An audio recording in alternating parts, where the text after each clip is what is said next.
I bust through the door like Superman. I was like, yo, I need some answers.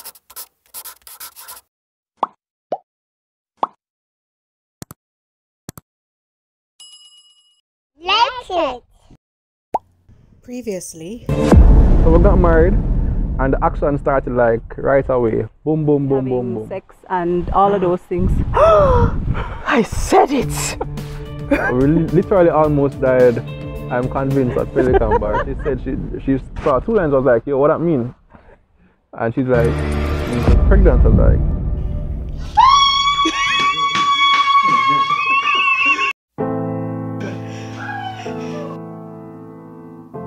so I just like started to like not even cry, like pretty much bawl. What's up? We're continuing today from the story last week, Saturday, where we were telling about the journey to the build-up of the delivery of Layla and Zara, right? So at 37 weeks and 4 days, we had a routine doctor's visit, and he noticed that my blood pressure was a little bit high, and so he said, all right, I'm having a bag. So yeah, bag in the car.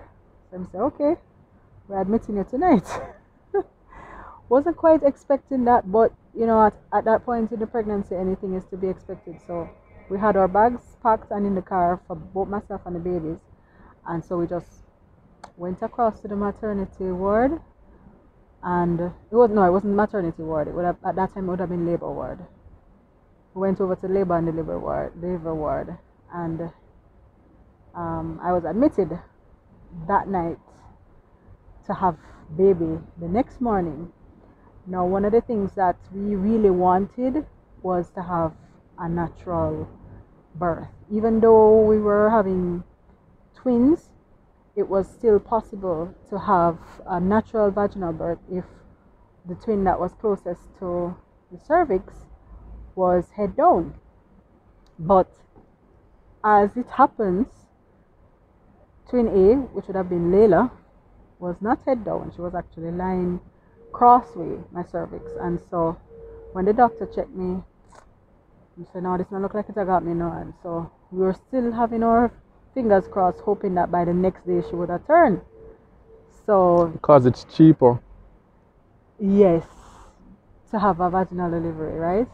Right. Yes, it is. But also, you know, we wanted the excitement. That wasn't the only reason. Yeah, we did want excitement, Yeah, because and it's cheaper. listen, don't make him tell you nothing here. He wanted the whole excitement of being in the delivery room and holding my hand and helping me to push, and you go along. You did want to in the mix And of painting things. and all that. Yeah, exactly. He wanted it all. You see? And it would have been cheaper. So imagine all that excitement Besides the cost. for less money. Besides the cost. You get a better package and you pay less. You can't. What you say? You get your money's worth. This other one now we pay more. I never get to get the room. Wait, nobody spoil it. Alright, so needless to say, on the morning that I was supposed to deliver, we did an ultrasound. We insisted that they check because we really wanted overnight that we tried the whole everything. We tried walking before she got admitted. We tried walking around the neighborhood to see if they said that normally helps them to go head down. To shift them. We tried playing music so that it would attract them to that. We tried everything, but it just was not to be. Yeah, we tried everything, but it just was not to be. And the ultrasound found that the babies were still, baby A was still not head down, but was instead breech and could not be delivered vaginally. So I had to have a C-section, which we never did want, because I didn't have a C-section with Hannah. And you hear all of these things about C-section, and then most thinking, you know, I'm going to have these 2 babies looking after, and I'm going to have to be recovering from surgery at the same time. It just was not appealing, but it was the safest thing for them and for me. When it was time for them to prepare her to go to the C-section area, the doctors came. The doctors came with the with some sort of indemnity form, right?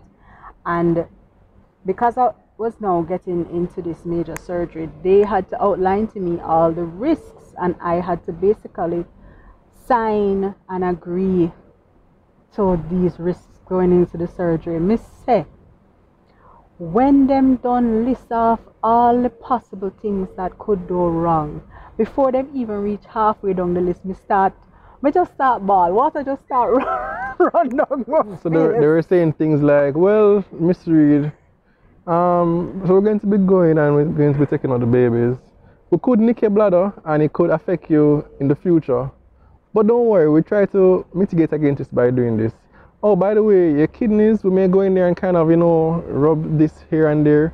And they're just going on. Your spine, listing out all the organs they could touch and it was a scary picture. It was very scary. It wasn't me. So and they were going to be reading all of this to me without Paul being there. And I'm like, no. Hold on. I can't make this decision on my own. I need my husband. And so I had to call Paul.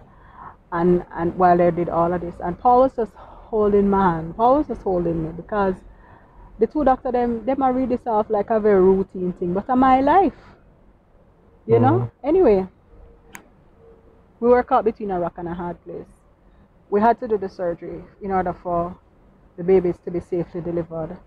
And even with the risks, it was something that we basically determined that, was worth the risk. We had to take the risk.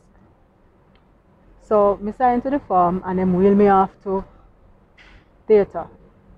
But when me reached the operating theatre, annex drama, can I tell you, the anesthesiologists were trying to get a line into my spine to put the anesthetic in, right? Anesthesia, whatever you call it. Now UA is a teaching hospital. So inside the room, it had a consultant anesthesiologist and I guess another anesthesiologist in training. It had the obstetrician and it had a number of pediatricians and nurses in there. In all about maybe 10 people, 8 to 10 people was in the room, plus me. So the anesthesiologist guy, the guy in training, was there trying to get this line in, trying. Them stick me no less than 10 times, I'm going to show you the pictures that I took after I came home, with all the number of times that they attempted to get this line into my spine. This was rough for me. This part I found really difficult because Paul wasn't there. Here I was in a room with all these strangers. At this point, I'm sitting up on the table so that they can get this thing into my back, and I'm basically naked, right? And they're telling me to, ease up my bottom this side, then ease up my bottom the next side. I don't know what this was supposed to do. I guess it was supposed to free up the bones in my back because I'm going to try to get the line in between my vertebra. So basically, right? It's your fault. Oh God make me. Oh God build me. So anyway, the consultant, no, she finally took over and get the thing in. This thing take forever because when you're going to do C-section, it's a quick in and out. Except for this part, it took, I think it took them about half an hour just trying to get this line into my spine. Then finally get it in, and I started to get numb from basically my chest down. At one point, babe, I couldn't breathe. I felt like there was something heavy pressing on my chest, and I had to say to them, I feel like I can't breathe. And at this point, I thought I had thoughts that, boy, suppose I died right there on that table. Mm-hmm. What would you do with 2 children, newborn babies on your hand? You're thinking that you're going to die and you're thinking about me. Of course I was thinking That's about so you. Because if me dead, I can't do nothing about it. What am I going to do about it? I have to think about you. So when they was say, I'm going to die, what can they do to save me so that XYZ? Well, I told them that I felt like I couldn't breathe. Right. I did what I thought I could Very do. good. Anyway, she gave me some oxygen. You thought you gone to life after Thank this already. God I did not die. Right. Listen, You can't say thankfully you was thinking about me. You can't say thanks, babe, for thinking about me. Listen, things to survive, and that is good for me. If you survive, that are good. Amen to that. Right. But I was thinking about you there, Okay. darling. I continue the story.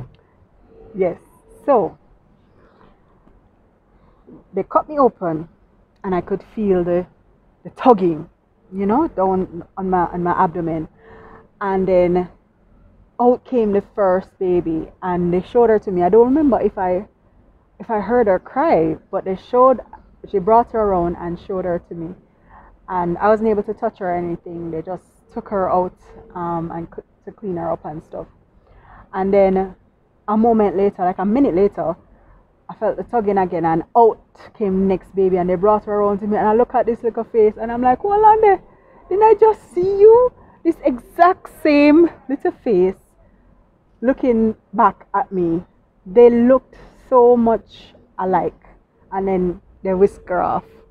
While waiting now to go into the theater, I knew that Paul was not going to be able to come in with me, which was another disappointment, but I understood this.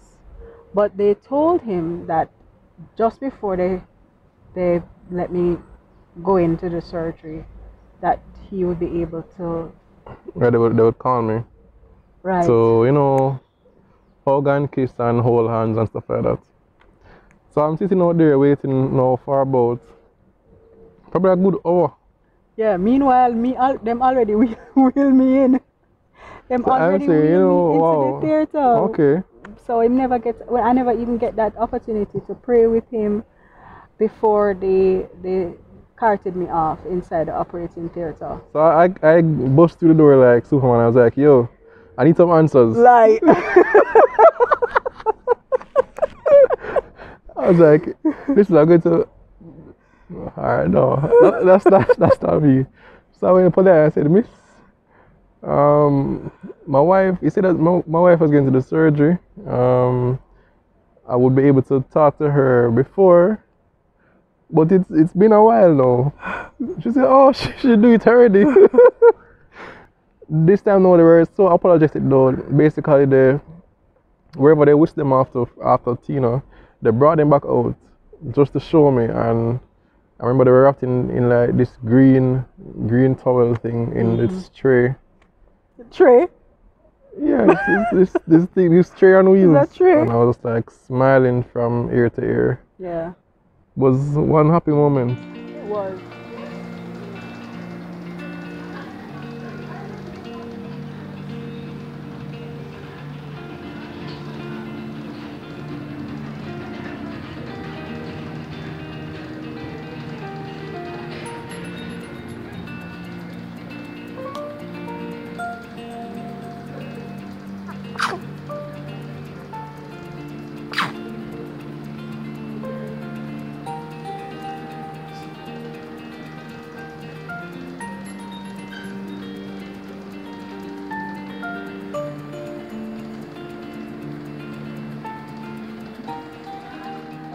By the third day, I had a piece of emotional breakdown in the people in hospital. I guess this was just the hormones kicking in at this point, but you weren't there. So I just remember breaking down in tears and crying for basically the entire day. Every single thing triggered me. Anyway, a nurse came to my rescue, and she was just like, I think maybe she's used to this. She realized what's happening, and she just like, oh, go take some picture. And she's the one who took these pictures of me and the babies, which I think are the only pictures I have from in the hospital with me and them. It was very nice of her. And eventually, I think that later that same day, they got me into a room. And I felt so much better. I got one of the rooms, and I was able to just relax a little bit more and feel more comfortable when visitors came and things like that. So that was an experience, and I'm hoping that this time around I'll be better prepared mentally, psychologically for that, because I was not prepared for that. So in all, I was in hospital for what, like 5 days. I was admitted a Tuesday night, and they didn't discharge me until Sunday afternoon. And then this happened.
No. You're not cool.